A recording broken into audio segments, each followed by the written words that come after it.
At syempre, eto na nga, ang ating issue for tonight. Meet Melvin. Isa siyang kilalang vlogger na ang content, tumulong sa mga mahihiraw. Di mabuti yun, di ba? Yes, a good intention, di ba? Simple ang format ng videos. Kumaga, pupunta siya para sa mga lugar or pupunta siya sa mga lugar na nagpapakita sa sitwasyon ng mga nasa laylayan ng lipunan. And then, kakausapin niya yung mga tao. Tapos, magbibigay siya ng tulong sa harap ng camera. Kaya ang ending eto, iyak, yakap, at pasasalamat ang mga natatanggap niya. Siyempre dahil dito, abang magva-viral ang kanyang video. At milyon din ang kinikita niya pagdating sa contents. Nang dahil dito, samut-saring atensyon ang nakukuha niya. Kung gusto niya raw tumulong, mas genuine daw kung hindi niya na ipakita pa.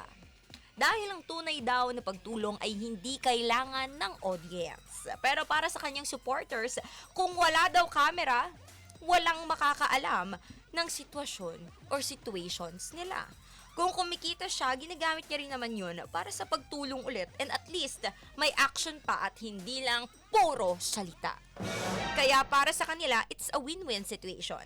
May natutulungan na pamilya, may content si Melvin at mas maraming tao ang nai-inspire na tumulong. Pero ang hindi raw kasi maintindihan ni Melvin, kung gusto niya raw tumulong, di niya na kailangan pang ipakita ng detalyado ang kahirapan para lang makatulong.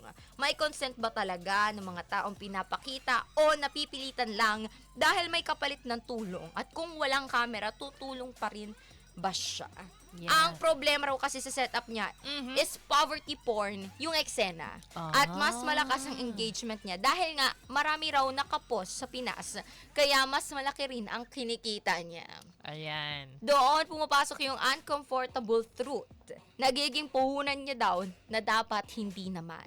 Tsaka pwedeng may mga moments lang na pilit lang sila humarap sa camera. Not necessarily because they're fully informed or comfortable. Dahil kasi may tulong na kasama.